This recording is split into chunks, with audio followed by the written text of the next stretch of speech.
أشهد أن لا إله إلا الله.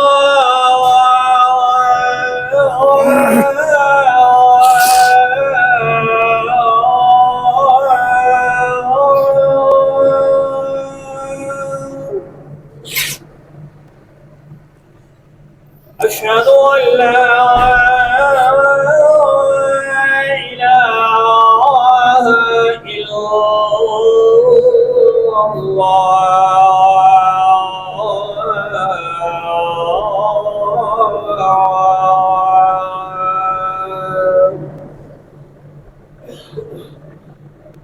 أشهد أن محمدا رسول الله.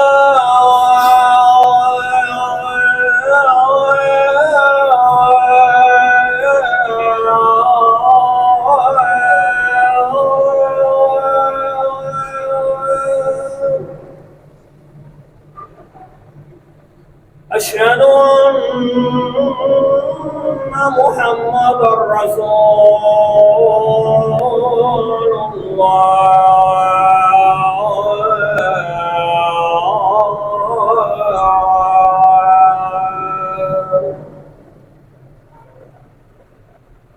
حي على الصلاة.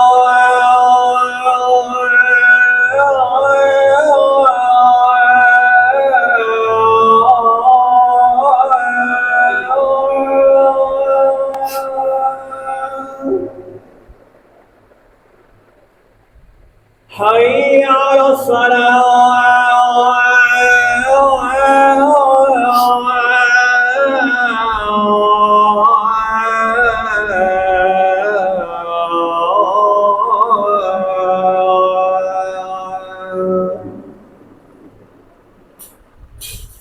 حي على الفلاح.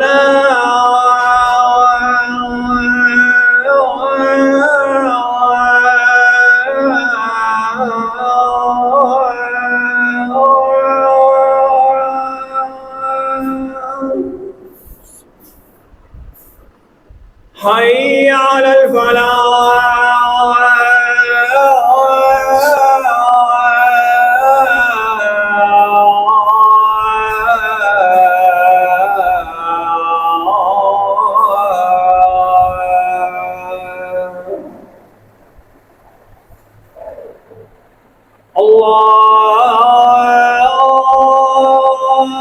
الله أكبر. الله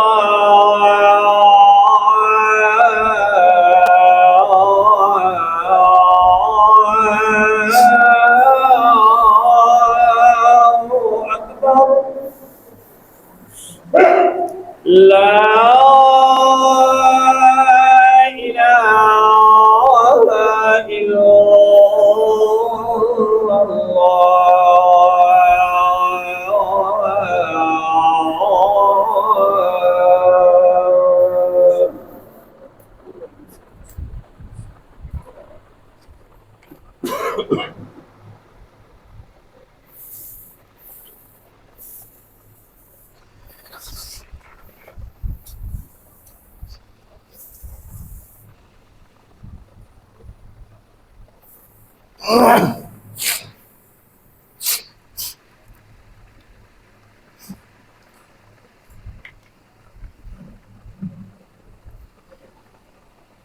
السلام عليكم ورحمة الله وبركاته. إن الحمد لله نحمده ونستعينه ونستغفره ونعوذ بالله من شرور أنفسنا ومن سيئات أعمالنا. من يهده الله فلا مضل له ومن يضلل فلا هادي له. وأشهد أن لا إله إلا الله وحده لا شريك له. وأشهد أن محمدا عبده ورسوله. اللهم صل على محمد وعلى آل محمد كما صليت على إبراهيم وعلى آل إبراهيم إنك حميد مجيد. اللهم بارك على محمد وعلى آل محمد كما باركت على إبراهيم وعلى آل إبراهيم إنك حميد مجيد. أعوذ بالله السميع العليم من الشيطان الرجيم من همزه ونفخه ونفثه. بسم الله الرحمن الرحيم. يا أيها الناس اتقوا ربكم الذي خلقكم من نفس واحدة وخلق منها زوجها وبث منهما رجالا كثيرا ونساء واتقوا الله الذي تساءلون به والأرحام إن الله كان عليكم رقيبا. يا أيها الذين آمنوا اتقوا الله حق تقاته ولا تموتن إلا وأنتم مسلمون.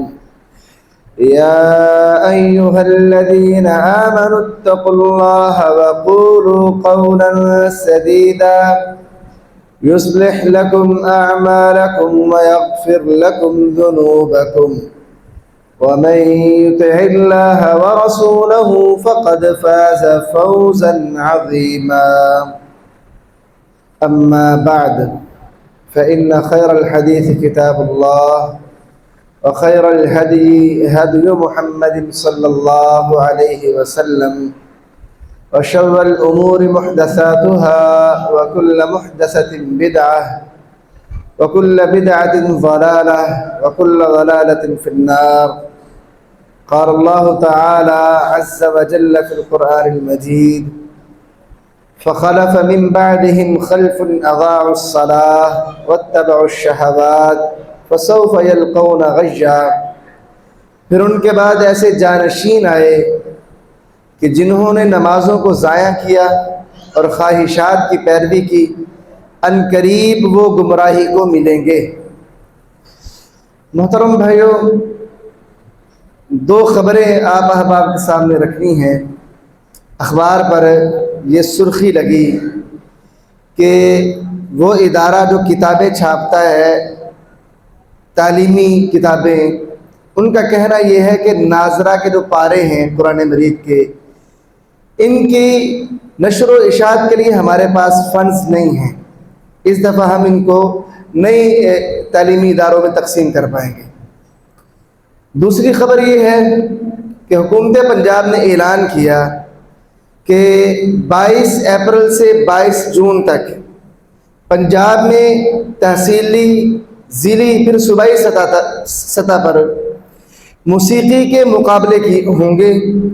طلباء اس میں حصہ لیں گے اور بڑے بڑے انعامات سے انہیں نوازا جائے گا۔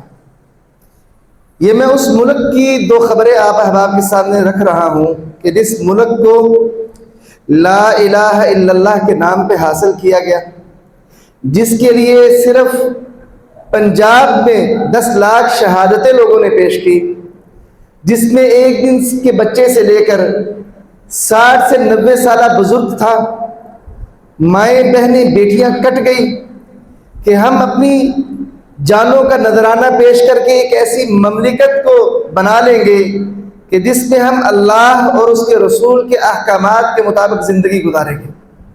اگر ہم نہ بھی اس مملکت کو دیکھ سکے تو ہمارے آنے والی نسلیں اس میں آباد ہوں گی اور وہاں پر وہ دین اسلام پر عمل کرنے کے حوالے سے آزاد ہوں گی۔ پھر مملکت وجود میں آ گئی، لیکن ان بزرگوں کے جانے کے بعد کہ جنہوں نے اس ملک پاکستان کے لیے اپنی جانوں کا نذرانہ پیش کیا، کچھ ایسے برے جانشین ہم پر مسلط ہو گئے کہ جنہوں نے نمازوں کو ضائع کیا ہے اور خواہشات کی پیروی کے پیچھے لگ چکے ہیں۔ دیکھیے، آپ احباب بھی سکول میں پڑھتے پڑھاتے رہے ہیں، ہم بھی پڑھے ہیں۔ جہاں تک میرا طالب علمی کا زمانہ ہے، میٹرک لیول تک جب میں نے سرکاری اسکول میں پڑھا تو وہاں پر تفریح کا جو وقت تھا وہ نماز کے گزر جانے کے بعد تھا، یا اگر کبھی اوقات میں تبدیلی ہوتی تو پہلے تفریح ہوا کرتی تھی، نماز کے لیے کوئی وقت نہیں ہوتا تھا۔ اور آج دیکھ لو انہی تعلیمی اداروں میں موسیقی کے مقابلوں کا اہتمام کیا جا رہا ہے، طلباء کو ترغیب دی جا رہی ہے کہ اگر ذہن نہیں بھی ہے تو لاکھوں کا انعام دیں گے آپ کو، پہلا انعام 2 لاکھ کا ہے، لاکھوں کا انعام دیں گے آپ کو، آپ اس میں حصہ لیں، آپ اس شیطانی کام میں حصہ لیں۔ یہ نمازیں، یہ روزے، یہ قرآن، یہ ناظرہ قرآن، یہ ترجمہ قرآن، یہ تو خرافات ہیں لوگوں کے ذہنوں کی، آپ حقیقت کی طرف آئیں۔ یہ موسیقی یہ تو بہت بڑی عبادت ہے، اس کی طرف آؤ، اس میں حصہ لو، آگے بڑھو، یہ ترقی کے لیے ایک لازمی چیز ہے اور تعلیم کا ایک بنیادی عنصر ہے یہ، جس پر پنجاب حکومت آج توجہ دے رہی ہے۔ محترم بھائیوں، آج کا خطبہ جمعہ موسیقی اور گانے کے حوالے سے ہے کہ شرعی حیثیت کیا ہے اس کی۔ اور عجیب تماشا ہے، کئی ویڈیوز آپ نے بھی دیکھی ہوں گی کہ والدین اسکول میں جاتے ہیں، ہم نہیں چاہتے کہ ہمارے بچے اس مقابلے میں حصہ لیں، اسکول والے کہتے ہیں آپ کے بچے کی آواز پیاری ہے، ہم مجبور ہیں، آپ کا بچہ اس میں حصہ لے گا۔ اسکول والے یہ سختی کر رہے ہیں، والدین کہتے ہیں ہم چاہتے نہیں ہیں، لیکن پنجاب حکومت کا دباؤ کیا ہے؟ باہر سے فنڈنگ ہے، فنڈنگ والے مجبور کرتے ہیں کہ اپنے بچوں کو اس فیلڈ میں لے کے آؤ، کیونکہ شیطان اس بات کو جانتا ہے، اور آگے انشاءاللہ آیات آپ احباب کے سامنے رکھوں گا کہ یہ شیطان کا ہتھیار ہے، لوگوں کو بہکانے کے لیے، قرآن مجید سے دور کرنے کے لیے، اللہ کے ذکر سے دور کرنے کے لیے شیطان کا بہت بڑا ہتھیار یہ موسیقی ہے۔ محترم بھائیوں، یہ ماضی قریب کے اندر پاکستان میں ایسے چند نام نہاد مفکر بھی پیدا ہو گئے ہیں کہ جنہوں نے یہ راستہ بھی ہموار کرنا شروع کر دیا کہ موسیقی حرام کوئی نہیں ہے۔ پچھلے جو بزرگ تھے صحابہ کرام رضوان اللہ اجمعین تھے، انہیں غلط فہمی تھی، انہیں اس حقیقت کا علم نہیں تھا کہ موسیقی تو حلال ہے، وہ تو ساری زندگی موسیقی سے بچتے رہے۔ اور ایک بدبخت نام بھی میں اس کا لینا چاہوں گا، جاوید غامدی، بڑی میٹھی زبان بولنے والا، اسلام اور موسیقی کے نام سے اس نے مضامین لکھے، ایک رسالہ آتا تھا اشراق، اس میں وہ چھپے ہیں، وہ کہتے ہیں ہمیں ایسے اشارے ملتے ہیں کہ رسول اللہ کے دور میں آپ کی موجودگی میں یہ گانے کی اور موسیقی کی محفلیں سجا کرتی تھی، نعوذ باللہ من ذالک۔ ایسے مفکر پیدا ہو چکے ہیں ہمارے معاشرے میں، اور اللہ کا شکر یہ ہے کہ اس دور میں ایسے علماء بھی موجود ہیں کہ جو فی الفور ان کی باتوں کا رد کرتے ہیں علمی طریقے سے، دلیل کے ساتھ۔ تو وہ انہوں نے جو کتاب لکھی اور ان کے جو وہ مضامین تھے اسلام اور موسیقی کے حوالے سے، ان کا جواب اہل حدیث سے کہ ایک بہت بڑے عالم دین ہیں ارشاد الحق اثری حفظہ اللہ تعالی، انہوں نے 3 کتابیں لکھی ہیں اس کے رد میں، اور جاوید غامدی صاحب ان کا جواب نہیں دے پائے آج تک، کیونکہ وہ دیکھو نا علمی خیانت ہے، جب بندہ علمی میدان میں آتا ہے تو پھر میٹھی باتیں نہیں، علم چلتا ہے۔ تو بہرحال آج آپ احباب کے سامنے یہ موسیقی کے حوالے سے قرآن مجید کی آیت کریمہ اور احادیث آپ احباب کے سامنے رکھنا چاہوں گا، تاکہ آج کے بچے کو، جوان کو، بزرگ کو علم ہو، کہیں لا علمی کے عالم میں اپنے بیٹے کو اس فیلڈ میں داخل نہ کر دیں اور وہ ساری زندگی اس کا بچہ شیطان کا پیروکار بن کے رہے اور اللہ سے دور رہے۔ محترم بھائی، سورہ لقمان ہے اور اس کی غالباً 6 نمبر آیت ہے۔ اللہ تعالیٰ فرماتے ہیں وَمِنَ النَّاسِ مَن يَشْتَرِي لَهْوَ الْحَدِيثِ لِيُضِلَّ عَنْ سَبِيلِ اللَّهِ بِغَيْرِ عِلْمٍ وَيَتَّخِذَهَا هُزُوًا أُولَٰئِكَ لَهُمْ عَذَابٌ مُّهِينٌ۔ اور لوگوں میں سے کوئی وہ ہے جو غافل کر دینے والی بات کو خریدتا ہے تاکہ وہ اس کے ساتھ لوگوں کو اللہ کی راہ سے روکے بغیر علم کے، اور وہ اس قرآن اور دین کو مذاق بناتا ہے، یہی وہ لوگ ہیں جن کے لیے رسوا کن عذاب ہے۔ وَإِذَا تُتْلَىٰ عَلَيْهِ آيَاتُنَا، اور جب اس پر ہماری آیات تلاوت کی جاتی ہیں، وَلَّىٰ مُسْتَكْبِرًا، تو وہ تکبر کرتے ہوئے منہ پھیر لیتا ہے، كَأَن لَّمْ يَسْمَعْهَا، گویا کہ اس نے ان آیات کو سنا ہی نہیں ہے، كَأَنَّ فِي أُذُنَيْهِ وَقْرًا، گویا کہ اس کے کانوں میں بوجھ ہے، وہ بہرا ہو چکا ہے۔ فَبَشِّرْهُ بِعَذَابٍ أَلِيمٍ، بس اس شخص کو دردناک عذاب کی خوشخبری دیجیے۔ اب اس آیت کریمہ میں اللہ احکم الحاکمین نے ایک آدمی کے بارے میں یہ بات بیان کی کہ لوگوں میں سے کوئی وہ ہے جو ایسی بات کو خریدتا ہے جو لوگوں کو غافل کر دینے والی ہے، اور اس کی کوشش کیا ہے کہ اس بات کے ذریعے سے وہ لوگوں کو اللہ کے راستے سے غافل کر دے۔ لفظ ہے لہو الحدیث، غافل کر دینے والی بات۔ اب دیکھو قرآن مجید کی تفسیر کہ اس لفظ کا معنی کیا ہے، مراد کیا ہے، یہ رسول کریم صلی اللہ علیہ وسلم بتائیں گے اور صحابہ ہم تک پہنچائیں گے، یہ سلسلہ ہے۔ اب اس لہو الحدیث کا لغوی معنی اس وقت لیا جائے گا جب اس کی تفسیر موجود نہ ہو رسول اللہ صلی اللہ علیہ وسلم سے اور صحابہ سے۔ اگر اس کی تفسیر موجود ہے رسول اللہ صلی اللہ علیہ وسلم سے اور صحابہ سے، پھر اس کے لغوی معنی سے احتراز کیا جائے گا اور اس کا مرادی معنی لیا جائے گا جو صحابہ کرام نے لیا ہے، کیونکہ بعض اوقات ایک لفظ اپنے حقیقی معنی میں استعمال نہیں ہوتا۔ دیکھو الصلاۃ، یہ نماز، اس کا یہ مرادی معنی ہے۔ الصلاۃ کا معنی نماز، یہ مرادی ہے۔ الصلاۃ کا معنی ہوتا ہے دعا کرنا، لیکن جب الصلاۃ کا لفظ بولا جاتا ہے تو مسلمان کیا سمجھتے ہیں؟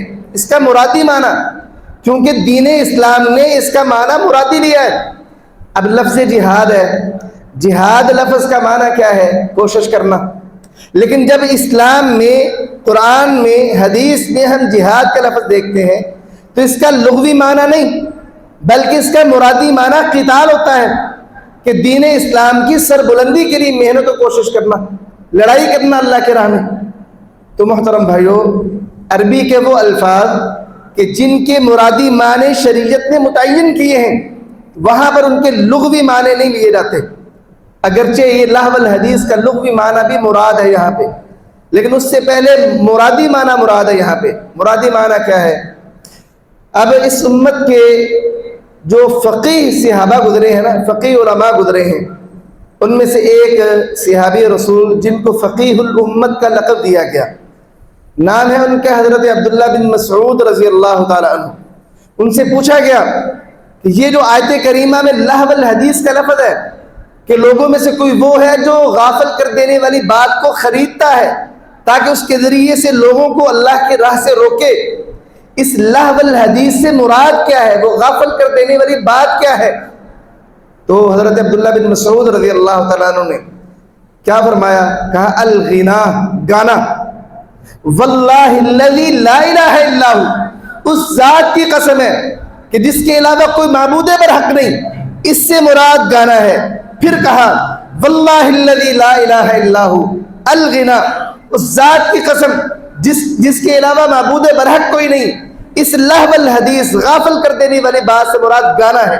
تیسری دفعہ پھر قسم اٹھائی، کہا اللہ کی قسم ہے جس کے علاوہ کوئی معبود برحق نہیں، اس غافل کر دینے والی بات سے مراد گانا ہے۔ اب صحابی رسول 3 دفعہ قسم اٹھا کے کہتا ہے کہ یہ جو اس آیت کریمہ میں جس بندے کا ذکر ہے کہ وہ غافل کر دینے والی بات کو خریدتا ہے، تو اس کا مطلب ہے کہ وہ گانے بجانے کو اور گانے والوں کو اور ان کے آلات کو خریدتا ہے، اور مقصد کیا ہے اس کا؟ اس کے ذریعے سے دین سے دور کرے، اللہ کے راستے سے دور کرے، اور اس کو علم نہیں ہے کہ یہ کس قدر اس کے لیے بھیانک کام ہے۔ تو محترم بھائیو، اسی طرح ایک صحابی رسول ہے عبداللہ بن عباس رضی اللہ تعالیٰ عنہ، یہ وہ صحابی ہیں جن کا لقب ہے مفسر قرآن، کیونکہ رسول کریم صلی اللہ علیہ وسلم نے ان کو دعا دی تھی کہ اللہم علمہ التأویل وفقہہ فی الدین، اللہ اسے قرآن کی تفسیر کا علم عطا فرما اور اسے دین کی سمجھ عطا فرما۔ یہ حضرت عبداللہ بن عباس، ان سے جب پوچھا گیا لہو الحدیث سے مراد کیا ہے، فرمایا گانا سننا اور گانا گانا۔ صحابی رسول ہیں جابر بن عبداللہ انصاری رضی اللہ تعالیٰ، ان سے پوچھا گیا کہ لہو الحدیث سے کیا مراد ہے؟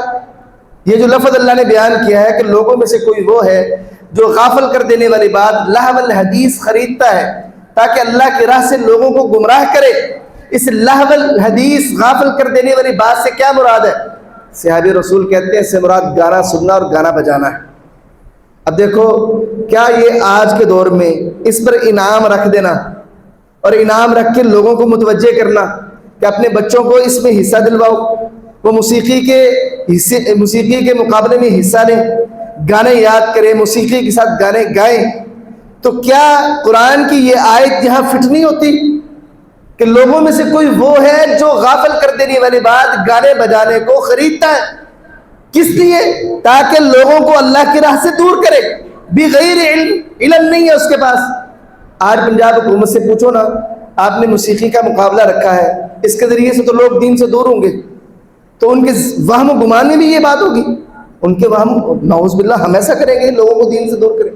ان کے علم میں نہیں ہے. ان کو فنڈ دینے والوں کو پتہ ہے کہ مسلمانوں کے بچوں کو ان کے دین سے دور کرنے کا ذریعہ اور رستہ کیا ہے، طریقے کیا ہیں. اس سبھی طریقوں کو اپناتے ہیں، اور ہمارا اشرافیہ اور ہمارا حکمران طبقہ چند ٹکوں کی خاطر ہمارا دین بیچ ڈالتے ہیں، چند ٹکوں کی خاطر. اور آپ کا قرآن ہے کہ جو کچھ وہ ہیں جو خریدتے ہیں غفل کر دینے والی بات کو، تاکہ اللہ کی راہ سے لوگوں کو ہٹائیں، گمراہ کریں. یہ اللہ کا قرآن ہے. اللہ نے پہلے بتا دیا کہ شیطان کا، اسلام دشمن قوتوں کا، مسلمانوں کو ان کے دین سے دور کرنے کا ہتھیار گانا ہے، موسیقی ہے. محترم بھائیوں، صحابہ کرام اس تفسیر پر متفق تھے کہ اس سے مراد گانا ہے. صحابہ کرام کے بعد اس امت کی عظیم ترین جماعت ہے تابعین کی. تابعین جنہوں نے صحابہ کو دیکھا اپنے ایمان کی حالت میں اپنی آنکھوں سے. اب صحابہ کرام میں چند اور تابعین میں چند تابعی وہ بڑے عظیم الشان مرتبے پر پہنچے. قرآن و حدیث کے انہیں بہت زیادہ علم تھا. ان میں سے ایک تابعی ہیں امام مجاہد رحمہ اللہ، جن کے بارے میں امام سفیان رحمہ اللہ، جو کہ حدیث کے بہت بڑے امام تھے، وہ کہا کرتے تھے اذا جاءك التفسير عن مجاہد فحسبك به. جب تمہارے پاس قرآن کی کسی آیت کی تفسیر حضرت مجاہد کی طرف سے پہنچ جائے نا کہ یہ آیت ہے، اس کا معنی یہ ہے، امام مجاہد فرماتے ہیں، تو تمہارے لیے وہ تفسیر کافی ہو جانی چاہیے. کیوں؟ اس لیے کہ یہ امام مجاہد شاگرد ہیں عبداللہ بن عباس صحابی رسول کے، اور عبداللہ بن عباس صحابی رسول شاگرد ہیں رسول اللہ صلی اللہ علیہ وسلم کے. اس لیے امام مجاہد قرآن کی غلط تفسیر نہیں کرتے، بلکہ یہ صحابی رسول سے سنی ہوئی تفسیر کرتے ہیں. جب امام مجاہد سے پوچھا گیا کہ یہ لہو الحدیث سے کیا مراد ہے، تو کہنے لگے اس سے مراد گانا ہے اور بیہودہ باتیں ہیں. اور ساتھ فرمایا اس سے مراد یہ بھی ہے کہ آپ گانے والوں کو اور عورتوں کو جو گانا گاتی ہیں ان کو خریدیں یا ان کے گانے کو سنیں. یہ اس میں شامل ہے، اس میں شامل ہے. یہ قرآن مجید کا ایک مقام میں نے آپ احباب کے سامنے رکھا ہے. وَمِنَ النَّاسِ مَن يَشْتَرِي لَهْوَ الْحَدِيثِ لِيُضِلَّ عَن سَبِيلِ اللَّهِ بِغَيْرِ عِلْمٍ. لوگوں میں سے کوئی وہ ہے جو غافل کر دینے والی بات کو خریدتا ہے تاکہ اللہ کے بندوں کو اللہ کی راہ سے گمراہ کر سکے بغیر علم کے. اور وہ اس قرآن کو، اس دین کو وَيَتَّخِذَهَا هُزُوًا، اس کو مذاق سمجھتا ہے، مذاق بناتا ہے اس قرآن کا. فرمایا اولئک لہم عذاب مہین، ان کے لیے رسوا کن عذاب. اب قرآن مجید کا دوسرا مقام سورۃ بنی اسرائیل ہے. اللہ تعالیٰ فرماتے ہیں، غالباً 64 نمبر آیت ہے یہ سورہ بنی اسرائیل کی. اللہ تعالیٰ فرماتے ہیں وَاسْتَفْزِزْ مَنِ اسْتَطَعْتَ مِنْهُمْ بِصَوْتِكَ وَأَجْلِبْ عَلَيْهِمْ بِخَيْلِكَ وَرَجِلِكَ وَشَارِكْهُمْ فِي الْأَمْوَالِ وَالْأَوْلَادِ وَعِدْهُمْ وَمَا يَعِدُهُمُ الشَّيْطَانُ إِلَّا غُرُورًا. اللہ تعالیٰ فرماتے ہیں شیطان نے جب اللہ تعالیٰ سے مکالمہ کیا نا، اللہ نے کہا نکل جائے یہاں سے. اب شیطان مکالمہ کرتا ہے، اللہ تعالیٰ تو مجھے نکال رہا ہے دربار سے، مجھے دھتکار دیا ہے تو نے، تو ٹھیک ہے اب میں تیرے بندوں کو ورغلاؤں گا، گمراہ کروں گا. تو اللہ نے کہا ٹھیک ہے جا. وَاسْتَفْزِزْ بِحْکار ہے تو من استطاعت، جس پر تیری طاقت اور تیرا بس چلے، بِصَوْتِکَ، اپنی آواز کے ساتھ، اور تو ان پر اپنے گھوڑ سواروں کو اور پیادوں کو چڑھانا، اور تو ان کو وعدے دے. اور شیطان کا وعدہ سوائے دھوکے کے کچھ نہیں ہے. اب دیکھو شیطان کہتا ہے اللہ میں ان کو بہکاؤں گا، اللہ کہتا ہے جا بہکا لے. کس چیز کے ساتھ؟ اپنی آواز کے ساتھ بہکا لے. اب شیطان کی آواز کیا ہے کہ جس کے ذریعے سے وہ بنی آدم کو بہکائے گا؟ شیطان کی آواز کیا ہے؟ امام مجاہد سے پوچھا گیا یہ جو شیطان کی آواز اللہ نے کہا کہ اے شیطان جا اپنی آواز کے ساتھ جس پر تیرا زور چلے اسے بہکا لے، یہ شیطان کی آواز کیا ہے؟ امام مجاہد کہتے ہیں اس سے مراد گانا ہے. یہ گانا شیطان کی آواز ہے، اس کے ذریعے سے شیطان اللہ کے بندوں کو اللہ کی بندگی سے دور کرتا ہے. اللہ تعالیٰ نے شیطان کو کہا جا بہکا لے میرے بندوں میں سے جس پر تیرا زور چلے. کس کے ساتھ؟ اپنی آواز کے ساتھ بہکا لے. شیطان کی آواز قرآن تو نہیں ہے نا، قرآن تو رحمان کی آواز ہے، تو پھر شیطان کی آواز کیا ہے؟ یہ گانا، موسیقی.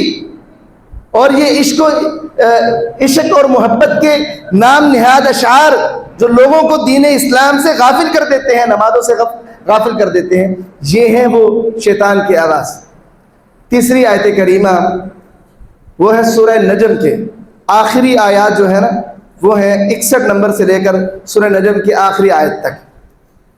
جب اللہ تعالیٰ نے قرآن مجید میں قیامت کا ذکر کیا نا، قیامت کا، تو اب مشرک وہاں پر ہنستے تھے کہ قیامت، ہم مر جائیں گے، قبر میں دفن ہوں گے، ہماری ہڈیاں بسیدہ ہو جائیں گی، مٹی میں مل جائیں گی، کیا پھر اس کے بعد اٹھائے جائیں گے اور قیامت ہوگی؟ تو اس بات سے وہ ہنستے تھے۔ تو اللہ تعالیٰ نے فرمایا أَفَمِنْ هَذَا الْحَدِيثِ تَعْجَبُونَ، کہ تم اس بات پر تعجب کرتے ہو کہ تمہیں دوبارہ اٹھایا جائے گا، قیامت ہوگی؟ وَتَضْحَكُونَ وَلَا تَبْكُونَ، تم ہنستے ہو اور روتے نہیں ہو، وَأَنْتُمْ سَامِدُونَ، اور تم سامد ہو۔ اب سامد کا معنی کیا ہے؟ سامد یہ عربی زبان کی نا کئی قسمیں ہیں۔ جس طرح دیکھو نا پنجابی زبان ہے، یہاں گجرا والے کی پنجابی کچھ اور طرح کی ہوگی، فیصل آبادیوں کی پنجابی کچھ مختلف ہوگی۔ اس طرح عربی زبان بھی علاقے کے ساتھ اس میں کچھ نہ کچھ تبدیلی آ جاتی ہے۔ اب یمن کی جو عربی زبان ہے نا، اس کا لفظ ہے سامد، سمد، یہ یمنی زبان میں کہتے ہیں گانا گانے کو۔ فرمایا کہ تم ہنستے ہو اور روتے نہیں ہو، قیامت کو مذاق بناتے ہو اور تم گانا گاتے ہو، اس حال میں کہ تم گانا گاتے ہو۔ کیا مطلب گانا گاتے ہو؟ یہاں پر مفسرین نے ایک واقعہ نقل کیا ہے کہ جو مشرک تھے نا، جب قرآن مجید کی تلاوت ہوتی تھی نا، تو وہ لوگوں کا دھیان قرآن کی تلاوت سے ہٹانے کے لیے گانا شروع کر دیتے تھے۔ اور یہ تو بات قرآن مجید میں ہمیں ملتی ہے نا، وَمَا كَانَ صَلَاتُهُمْ عِنْدَ الْبَيْتِ إِلَّا مُكَاءً وَتَصْدِيًا، کہ ان کی نماز بیت اللہ کے قریب نہیں تھی مگر سیٹیاں اور تالیاں بجانا۔ یہ تو قرآن میں ہے کہ وہ بیت اللہ کے نزدیک وہ عبادت کیا کرتے تھے کہ وہ تالیاں اور سیٹیاں بجایا کرتے تھے۔ اور یہاں مفسرین نے یہ قول نقل کیا ہے کہ جب قرآن پڑھا جاتا تھا تو مشرکین کا یہ طرز عمل تھا کہ وہ گانا شروع کر دیتے تھے تاکہ لوگ قرآن مجید کی تلاوت کی طرف توجہ نہ کر سکیں۔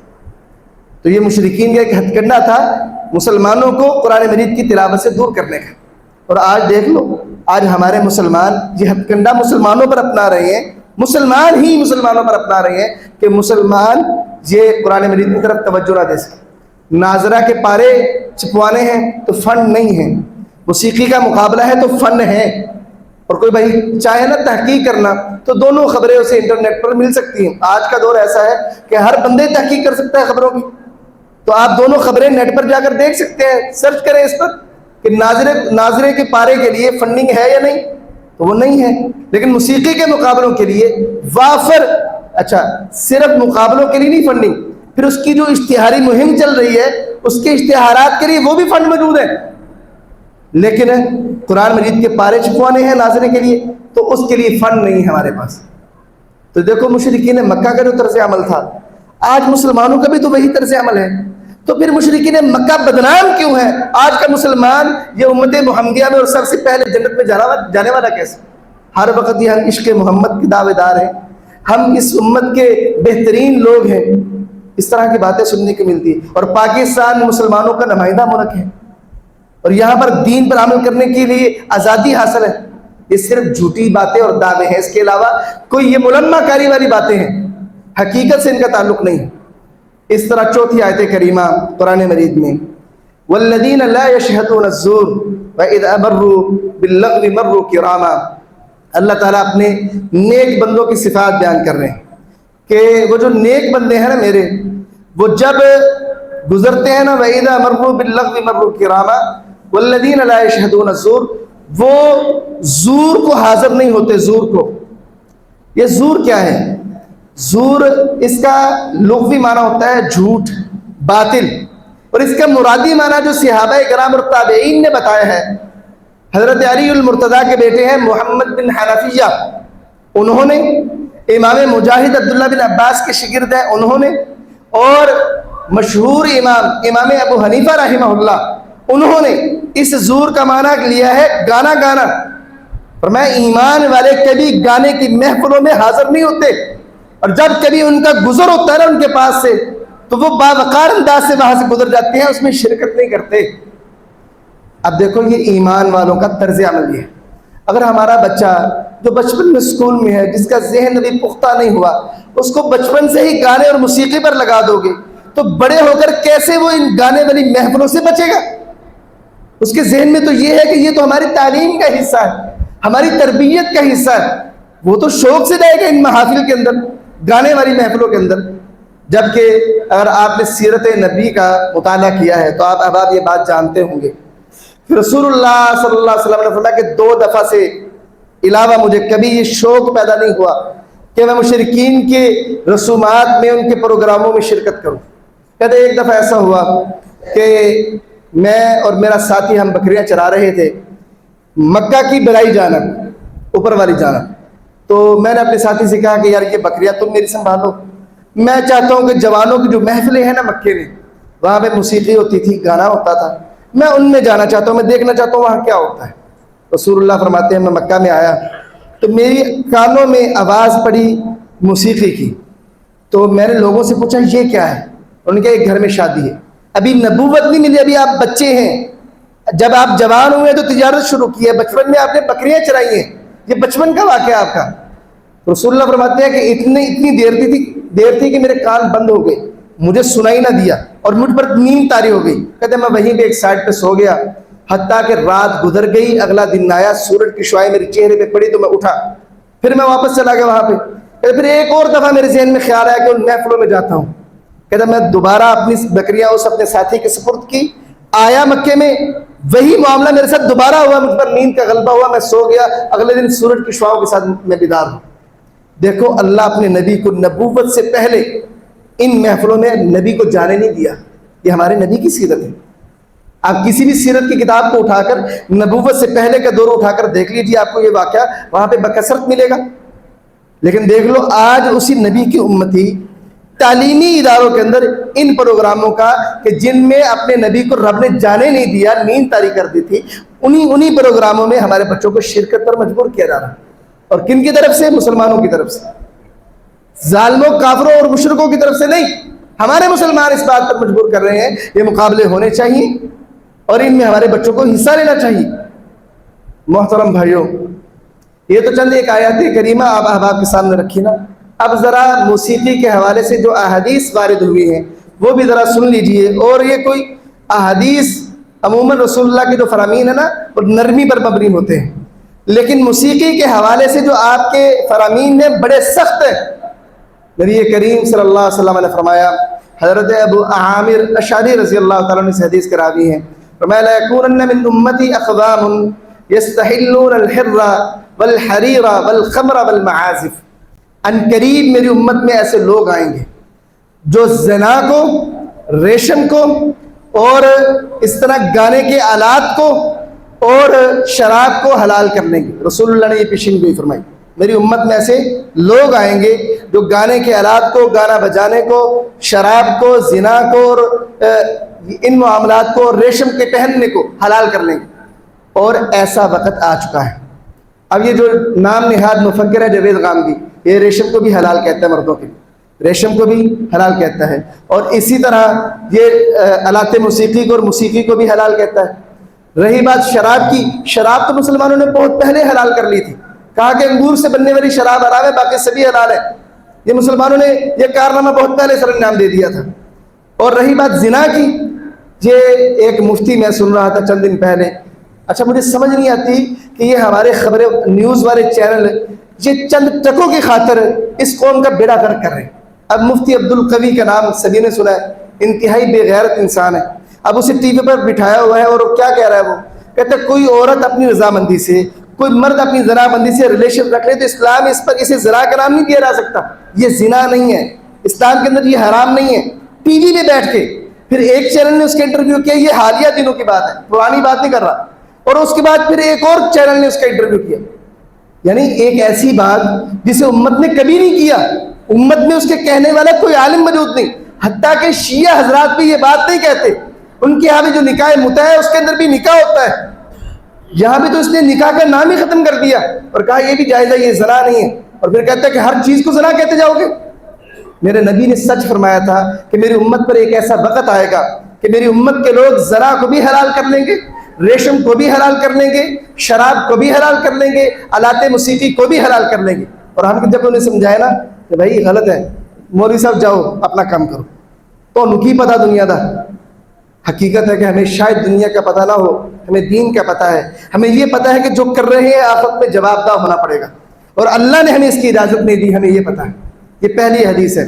دوسری حدیث ابو مالک اشعری رضی اللہ تعالیٰ عنہ سے ہے, فرمایا کہ لَيَشْرَبَنَّ أُنَاسٌ مِّنْ أُمَّتِي الْخَمْرَ, ان قریب میری امت کے لوگ شرابیں پئیں گے. يُسَمُّونَهَا بِغَيْرِ اسْمِهَا, وہ شراب کا نام شراب کے علاوہ کچھ اور رکھ لیں گے. شراب کو شراب نہیں کہیں گے, نام اور رکھ لیں گے, ہوگی شراب. يُعْزَفُ عَلَى رُؤُوسِهِمْ بِالْمَعَازِفِ وَالْمُغَنِّيَاتِ, ان کے سروں پر آلات موسیقی بجائے جائیں گے. شرابیں پی کر وہ بیٹھے ہوں گے, ان کے سروں پر آلات موسیقی بجائے جائیں گے, اور اس کے ساتھ گانے والی گائیں گی. 7 عورتیں گانے والیاں گائیں گی, شرابیں پی ہوئی ہوں گی, ان کے سروں پر آلات موسیقی بجائے جائیں گے. یخسف اللہ بہم الارض, اللہ ان کو زمین میں دھنسا دے گا. ویجعل منہم القردۃ والخنازیر, اللہ ان میں سے کسی کو بندر بنا دے گا, کسی کو خنزیر بنا دے گا. اب دیکھو یہ صورتحال تو پیدا ہو گئی ہے نا کہ آج کے دور میں شراب پی جاتی ہے, اور اس کے ساتھ موسیقی ہوتی ہے, اور موسیقی کے ساتھ گانے والیاں عورتیں ہوتی ہیں. اگر سامنے نہیں ہے تو یہ جو ٹی وی ہے, سکرین ہے, اس کے اندر ہوں گی, لیکن ساتھ ہی ہوتا ہے. جہاں بندہ منشیات والا بندہ بیٹھا ہے نا, نشئی بندہ بیٹھا ہے, ساتھ گانا ضرور ہے, اور گانے کے ساتھ آج کل تو پھر ویڈیو آ گئی ہے, تو وہ ساتھ سارا معاملہ ہے. اب امت محمدیہ کو انتظار اور منتظر رہنا چاہیے کہ کب اللہ ان کو زمین میں دھنسائے, کب اللہ ان کے چہروں کو بدلے. اور ایسا ہونا ہے, رسول اللہ کی بات غلط نہیں ہو سکتی. رسول اللہ نے پیشین گوئی کی تھی, ایک حصہ پورا ہو چکا ہے کہ لوگ شرابیں پئیں گے, نام بدل دیں گے, اور ایسا ہو چکا ہے. اور اس کے بعد فرمایا کہ ان کے سروں پر آلات موسیقی بجائے جائیں گے, اور گانے والیاں گائیں گی. ایسا بھی ہو رہا ہے. فرمایا اس وقت اللہ ان کو زمین میں دھنسا دے گا, کچھ کو بندر اور خنزیر بنا دے گا. تیسری حدیث فرمایا سیکون فی آخر الزمن, یہ حضرت سہل بن سعد سے روایت ہے رضی اللہ تعالیٰ عنہ. فرمایا سیکون فی آخر الزمان, آخری زمانوں میں ان قریب ایسا ہوگا, خسف و قذف و مسخ, کہ لوگوں کے چہرے بدل دیے جائیں گے, آسمان سے پتھروں کی بارش ہوگی, اور لوگوں کو زمین میں دھنسا دیا جائے گا. آخری زمانوں میں ایسا ہوگا. صحابہ نے پوچھا قیل یا رسول اللہ ومتی ذالک, اللہ کے رسول ایسا کب ہوگا؟ وما اذا ظہرت المعازف والقینات واستحلت الخمر, جب آلات موسیقی عام ہو جائیں گے, گانے والیاں عام ہو جائیں گی, اور شراب کو حلال کر لیا جائے گا, اس وقت اللہ لوگوں کو زمین میں دھنسائے گا بھی, آسمان سے پتھروں کی بارش بھی ہوگی, اور اللہ ان کے چہروں کو بھی بدلے گا. 3 عذاب اللہ بھیجے گا, 3 عذاب. بس یہ ہے کہ ابھی کچھ ایسے لوگ ہیں جو اللہ کو محبوب ہیں, اور اللہ ان پر رحمت کرتے ہوئے ابھی یہ عذاب نہیں بھیج رہا. لیکن جب اللہ کا غضب وہ جوش میں آیا, تو پھر یاد رکھو اللہ کے غضب سے بندہ کوئی بچ نہیں سکتا. ایسا نہیں ہو سکتا کہ اللہ کی پکڑ سے دنیا کی کوئی طاقت آپ کو بچا لے. ان بطش ربک لشدید, تیرے رب کی پکڑ بڑی سخت ہے, اور رب کی پکڑ سے کوئی نکل نہیں سکتا. دنیا میں مقدمات ہوتے ہیں, آپ جیلوں میں جاتے ہیں, لیکن چھوٹ جاتے ہیں. بندہ غلط بیانی کر کے زبان کی تیزی کے ساتھ چھوٹ جاتا ہے, لیکن اللہ کو تو سبھی باتوں کا علم ہے نا. اللہ کے سامنے نہ زبان کی تیزی چلنی ہے, نہ عقل کی تیزی چلنی ہے, نہ کوئی عذر بہانہ چلنا ہے, اور رب کے ہاں تو سفارش بھی رب کی اجازت کے بغیر کوئی کر نہیں پائے گا. تو اس رب سے ڈرنا چاہیے ہمیں. اسی طرح حضرت عبداللہ بن عباس سے جو چوتھی حدیث مروی ہے موسیقی کے حوالے سے, فرمایا ان اللہ حرم علیکم الخمر والمیسر والکوبہ, بے شک اللہ نے تم پر شراب کو, جوے کو, اور ڈھول کو حرام کیا ہے. ڈھول کو, الکوبہ طبل ڈھول کو کہا جاتا ہے عربی زبان میں. آج دیکھ لو کون سی ہماری شادی ہے جس میں ڈھول نہیں بجتا؟ کون سی شادی ہے؟ اللہ ماشاءاللہ چند ایک ہوں گی جہاں پہ ڈھول کا اہتمام نہیں. ہر شادی پر ڈھول کا اہتمام. اور میں اللہ نے تم پر حرام کیا ہے. کیا رسول اللہ صلی اللہ علیہ وسلم کوئی ایسی بات کہہ سکتے ہیں جو اللہ نے نہ کہی ہو؟ جبکہ رسول اللہ کہہ رہے ہیں اللہ نے حرام کیا ہے, تو کیا اللہ نے حرام نہیں کیا؟ کیا اللہ کی حرام کردہ چیز اس کو ہم اتنی آسانی سے قبول کر لیتے ہیں؟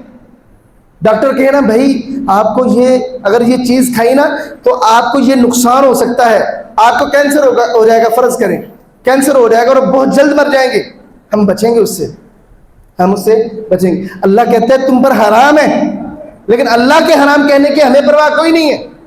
اللہ نے لفظ، رسول اللہ نے لفظ کیا بولا؟ الکوبا، ڈھول، ڈھول حرام ہے تم پر.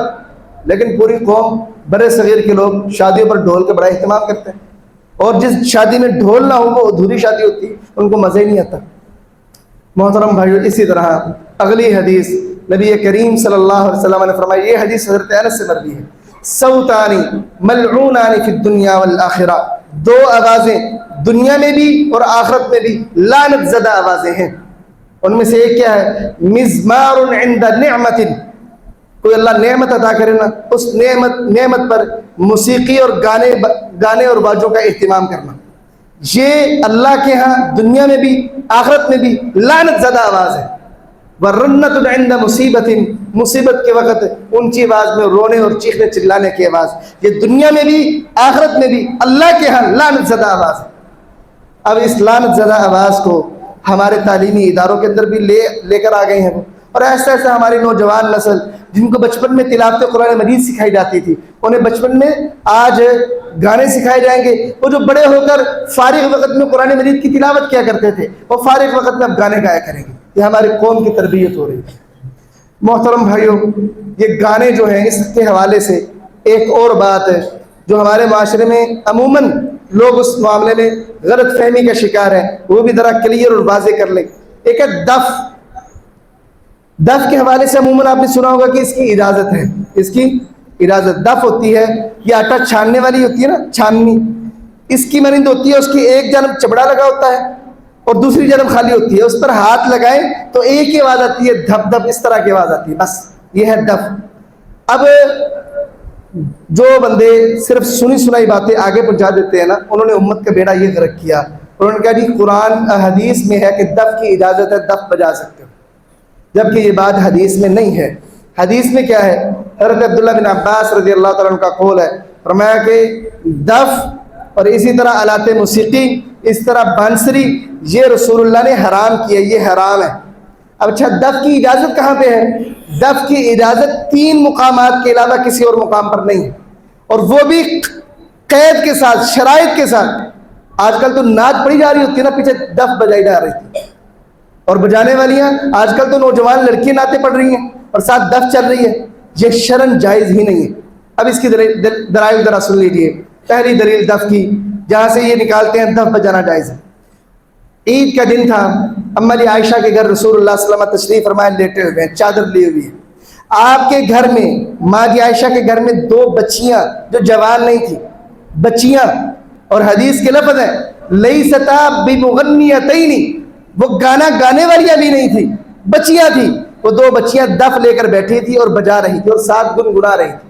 اتنے میں حضرت ابوبکر صدیق آئے رضی اللہ عنہ، اور آ کر کہا مزامیر الشیطان فی بیت رسول اللہ صلی اللہ علیہ وسلم، کہ رسول اللہ کے گھر میں شیطان کی آواز کی گونج.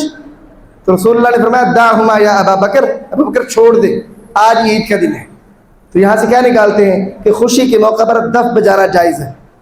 اچھا، اس حدیث میں جو قابل غور 2 چیزیں ہیں، وہ یہ ہیں کہ ایک تو وہ بچیاں تھیں، دوسرا وہ پیشہ ور نہیں تھی یا وہ پروفیشنل دف بجانے والی نہیں تھی. بچیاں تھی، بس اب ایسے ایسے ہاتھ مار رہی تھی. اما جی عائشہ نے وضاحت دی ہے کہ وہ پروفیشنل نہیں تھی، انہیں دف بجانا نہیں آتی تھی، ویسے وہ دف پہ ہاتھ مار رہی تھی. اچھا، پھر وہ دف پر پڑھ کیا رہی تھی؟ ماں جی عائشہ کہتی ہیں وہ جنگ بعاث میں ان کے والدین، ان کے آباء و اجداد نے جو جنگ کے دوران بہادری کے شعر پڑھے تھے نا، وہ اشعار پڑھ رہی تھی. تو یہ اشعار پڑھتے ہوئے وہ دف بجا رہی تھی. تو رسول اللہ نے کہا ٹھیک ہے ابو بکر، یہ ہے ایک موقع کہ عید والے دن دف بجائی جا سکتی ہے، اور اس پر صرف بہادری کے شعر پڑھے جا سکتے ہیں، عشق مشوقی کے نہیں. دوسرا موقع جہاں پر دف بجائی جا سکتی ہے وہ ہے شادی کا. ربیع بنت معوذ رضی اللہ تعالیٰ عنہ بیان فرماتی ہے کہ رسول اللہ میرے گھر تشریف لائے صلی اللہ علیہ وسلم، میرے بستر پر آ کر بیٹھ گئے. تو میرے گھر نا وجویریات یضربن بالدف، میرے ہاں کچھ چھوٹی چھوٹی عمر کی بچیاں تھیں، وہ دف بجا رہی تھی، اور دف پر پڑھ کیا رہی تھی؟ جنگ بدر کے شہداء کے متعلق اشعار پڑھ رہی تھی. جنگ بدر کے شہداء کے متعلق اشعار پڑھ رہی تھی. ایک بچی نے پڑھتے پڑھتے یہ بھی کہا وفینا نبی یعلم ما فی غد، ہمارے ہاں ایک ایسا نبی بھی ہے جو آئندہ کی خبریں بھی جانتا ہے. تو رسول اللہ ٹھہرے، اے بچی رک جا، یہ جو جملہ تو نے کہا نا یہ نہیں کہنا، باقی کہتی رہے، جو شہداء کے حوالے سے تو اشعار پڑھ رہی ہے وہ پڑھتی رہے. یہ دوسرا موقع ہے شادی کے موقع. تیسرا موقع، کوئی بندہ دور سے مہمان آئے تو اس کے استقبال کے لیے دف بجائی جا سکتی ہے۔ رسول اللہ صلی اللہ علیہ وسلم ایک غزوے سے واپس تشریف لائے تو ایک کالے رنگ کی حبشن چھوٹی سی بچی آپ کے پاس ہے، کہنے لگے اللہ کے رسول میں نے نظر مانی ہے کہ اگر آپ صحیح سلامت غزوے سے واپس آ گئے تو میں آپ کے لیے دف بجاؤں گی اور اس پر گنگناؤں گی۔ تو آپ نے فرمایا کہ اے بچی اگر تو نے نظر مانی ہے تو دف بجا لو ورنہ رہنے دو۔ اس نے کہا میں نے نظر مانی، وہ دف بجانے لگی۔ اب اس حدیث کو مکمل سنیے گا، دف بجانے لگی، حضرت ابو بکر آئے وہ دف بجاتی رہی، حضرت علی آئے وہ دف بجاتی رہی، حضرت عثمان آئے وہ دف بجاتی رہی بچی۔ اتنے میں حضرت عثمان آئے، بچی نے جلدی سے وہ دف نیچے رکھی اور اس پر بیٹھ گئی۔ حضرت عمر جب اندر تشریف لائے نا، اللہ کے رسول مسکرا پڑے، کہنے لگے اے عمر تجھ سے تو شیطان بھی ڈرتا ہے، یہ جو بچی ہے نا اس نے میرے سامنے دف بجائی، ابو بکر کے سامنے بجائی، علی کے اور عثمان کے سامنے بجائی، لیکن ڈری نہیں، تو آیا ہے تو اس نے ڈر کے دف نیچے رکھ دی۔ اے عمر تجھ سے شیطان بھی خوف کھاتا ہے۔ اب یہ تین احادیث ہے دف بجانے کی دلیل، ان تین احادیث میں ایک چیز مشترکہ ہے، وہ کیا ہے کہ بجانے والی چھوٹی بچی تھی، نوجوان عورت نہیں تھی، نوجوان چھوٹی بچی تھی۔ دوسری بات کہ اس دف پر صرف بہادری کے شعر پڑے جا رہے تھے، عشق مشوقی کے شعر نہیں پڑے جا رہے تھے، شادی کے موقع پر شہدائے احد کے شعر تھے، اور عید کے دن جنگ بعاث میں ان کے آباء و اجداد نے جو بہادری کے شعر پڑے تھے وہ تھے، اور غزوے کے واپسی پر بھی بہادری کے اشعار تھے۔ یعنی ایک تو دف بچیاں بجا سکتی ہیں اور صرف ان تین مواقع پر بجا سکتی ہیں، اس کے علاوہ نہیں۔ بڑی عورت دف نہیں بجا سکتی، چھوٹی بچی بجا سکتی ہے جس پر ابھی پردہ فرض نہیں ہوا، بڑی عمر کی عورت دف نہیں بجا سکتی۔ ہمارے ہاں تو نعتیں ہیں، حمدیہ کلام ہے، اس کے پیچھے دف بج رہی ہے اور اس میں کوئی حرج محسوس نہیں کر رہا۔ بھائی دف بھی آلات موسیقی میں سے ایک ہے، لیکن چونکہ اس میں ویسے سر نہیں بنتے اس لیے اس کی تھوڑی سی اجازت دی ہے رسول اللہ صلی اللہ علیہ وسلم نے، تھوڑی سی معمولی سی، اور وہ بھی مشروط کہ صرف بچیاں بچے بھی نہیں، اگر دف کوئی مرد بجائے تو ایسا مرد لعنتی ہے حدیث رسول کے مطابق۔ رسول اللہ صلی اللہ علیہ وسلم نے فرمایا کہ ایسا مرد جو عورتوں سے مشابہت اختیار کرتا ہے اس پر اللہ کی لعنت ہے۔ تو یہ چونکہ بچیوں کا معاملہ ہے، بچوں نے بھی کبھی آپ کے زمانے میں دف نہیں بجائی، بچیوں کا معاملہ ہے تو صرف بچیاں ہی دف بجا سکتی۔ اور رہی موسیقی تو اس کے حوالے سے میں نے آیات کریمہ آپ کے سامنے رکھی، اور اسی طرح رسول اللہ کے فرامین رکھے، وہ تمام فرامین اور احادیث اس بات پر دلالت کرتی ہیں کہ موسیقی شیطان کی آواز ہے اور یہ اللہ کے دین سے بندے کو دور کرنے والی ہے۔ اور یاد رکھو جب انسان پر شیطان کا غلبہ آ جائے نا تو پھر ایسا بندہ کبھی دین کی طرف نہیں آیا کرتا۔ استحوذ علیہم الشیطان فانساہم ذکر اللہ، شیطان ان پر غالب آ گیا تو اس نے ان کو اللہ کا ذکر بھلا دیا، اللہ کا ذکر بھلا دیا۔ اب ذرا اس بات کو معاشرے میں دیکھیں کہ وہ بندہ جس کو گانا سنے بغیر نیند نہیں آتی، ایسے کتنے نوجوان آپ کو مسجدوں میں نظر آتے ہیں جو رات کو تا دیر جاگتے ہیں اور گانا سنے بغیر انہیں نیند نہیں آتی، فارغ وقت گانوں میں ضائع کرتے ہیں۔ کتنے نوجوان آپ کو مساجد میں نظر آتے ہیں؟ محترم بھائیو نہیں نظر آئیں گے آپ کو، خاص طور پر فجر پر تو بالکل نظر نہیں آئیں گے۔ کیوں؟ کیونکہ ان پر شیطان کا غلبہ ہے، شیطان کے بعد ان کے کان ان کے عادی ہو چکے ہیں، قرآن کے عادی نہیں ہیں۔ اگر وہ مسجد میں آ بھی گئے تو نماز کے اختتام پر پتہ کیا کہیں گے؟ قاری صاحب کو پتہ نہیں کی مسئلہ ہے، ایڈی لمبی نماز کرا چھڑ دے، تراویح شروع کر لی، یعنی قاری صاحب نے، کیونکہ ان کے کان شیطان کی آواز کے عادی ہو چکے ہیں۔ قرآن ان کے لیے اب کوئی وقت نہیں رکھتا، وہ خانہ پوری کے لیے آ رہے ہیں۔ محترم بھائیو یہ جو بات ہے نا موسیقی روح کی غذا ہے، حقیقت پر مبنی ہے، لیکن کس روح کی یہ نہیں بتایا جاتا۔ موسیقی خبیث روح کی غذا ہے، خبیث روح کی، اور قرآن یہ پاکیزہ روح کی غذا ہے۔ اس کی دلیل کیا ہے؟ اللہ تعالیٰ قرآن مجید میں موسیقی کو کہتا ہے یہ شیطان کی آواز ہے۔ میں نے یہ آیت کریمہ پہلے آپ کے سامنے رکھی ہے، یہ شیطان کی آواز ہے۔ اب یہ آواز جس کی روح کی غذا بن رہی ہے تو کیا وہ روح پاک ہوگی؟ وہ خبیث روح ہے۔ اب پاک روح کون سی ہے؟ وہ ہے کہ جن کے بارے میں اللہ قرآن کہتا ہے کہ وہ لوگ کہ جن کے دل اللہ کے ذکر سے اطمینان پکڑتے ہیں، الا بذکر اللہ تطمئن القلوب، خبردار اللہ کے ذکر میں ہی دلوں کا اطمینان ہے۔ اب یہ ہے پاکیزہ روح۔ اب آپ دیکھنا چاہیں کہ میری روح پاکیزہ ہے یا خبیث ہے تو اس کا یہ طریقہ ہے، پیمانہ ہے۔ آپ ذرا گانا سنیں اور دیکھیں کہ آپ کی کیفیت کیا ہے، کہ آپ پر ایک لذت اور سرور کی کیفیت طاری ہے تو سمجھ لیں کہ آپ کی روح ابھی پاکیزہ نہیں ہے۔ اور آپ قرآن سنیں تو آپ نے آپ پہ غور کریں کیا مجھ پر بوجھ تو نہیں بن رہا قرآن؟ اگر بوجھ بن رہا ہے تو ذرا غور کریں کہیں میری روح خبیث روح تو نہیں بن گئی؟ یہ پیمانہ ہے آج. اور آج امت کا اکثر حصہ کیا ہے؟ جوان طبقہ کیا ہے؟ انہیں گانوں میں سرور حاصل ہوتا ہے اور قاری کے قرآن میں سرور حاصل نہیں ہوتا. آپ ان کو موبائلوں کو چلائیں گے نا تو آپ کو گانے پر گانے تو ملیں گے، تلاوتوں پر تلاوتیں نہیں ملیں گے. آپ ان کی گیلری میں جاؤ گے، ایک قرآن میں مکمل نہیں ملے گا، لیکن گانے بکثرت ملیں گے.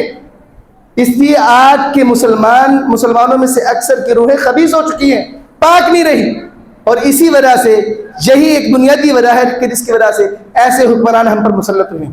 جب کوئی قوم ایک خود رب کی نافرمانی پر تل جائے نا تو رب ان پر بھی ظالم حکمران مسلط کر دیتا ہے تاکہ ان کے گناہوں کی ان کو سزا دے سکے اللہ تعالیٰ. یہ آج ایسے جو ہم پر حکمران آئے ہیں نا ہماری خبیث روحوں کی بدولت ہے. اس لیے آج روحوں کو پاک کرنے کا وقت ہے. کرنے کا کام یہ ہے سب سے پہلے توبہ کریں موسیقی سے. اگرچہ آپ بڑی ایسی حرام چیزیں کہ جن کو بظاہر بڑا مزہ آتا ہے جن میں کرنے کا، لیکن اللہ نے حرام کر دی. دیکھو نا سونا بندہ پہنے تو ایک پیاری چیز ہے، خوبصورت چیز ہے، لیکن اللہ نے حرام کیا ہے. جنت میں حلال ہے، جنت میں حلال ہے. ایسی جس کو اللہ نے حرام کر دیا نا اب اس میں یہ نہ دیکھو کہ یہ روح کی غذا ہے یا سرور ہے، اس میں لذت ہے، نہیں، بس اللہ نے حرام کر دیا تو کر دیے. اب ایک مسلمان کے لیے اس میں لذت اور سرور کا دنیا میں کوئی سوال نہیں ہے، وہ حرام ہو چکی ہے اس کے لیے. تو اس لیے محترم بھائیو موسیقی کے حوالے سے عام طور پر آج کل نا میں نے کبھی اپنی زندگی میں کسی کے گھر گٹار نہیں دیکھا تھا، لیکن آج یہ چند سال سے میں لوگوں کے گھروں میں گٹار دیکھ رہا ہوں. مسلمانوں کے گھروں میں باقاعدہ والدین لے کے دیتے ہیں، بچہ پریکٹس کر رہا ہے اور ان پر گانے کی کوشش کر رہا ہے. اور قرآن کے حوالے سے اس بچے کو قرآن اوپر سے دیکھ نہیں پڑنا. یہ صورتحال ہے. اللہ تعالیٰ ہمیں اس موسیقی جیسی لعنت سے محفوظ رکھے اور تمام مسلمانوں کو قرآن سننے کا، قرآن پڑھنے کا، قرآن سے محبت کرنے کا عادی بنائے اور قرآن کو ہمارے دلوں کا اطمینان اور سکون بنائے. گانے سے اور موسیقی سے ہمیں دلی طور پر نفرت ہو جائے. وما علیہ الا البلاغ.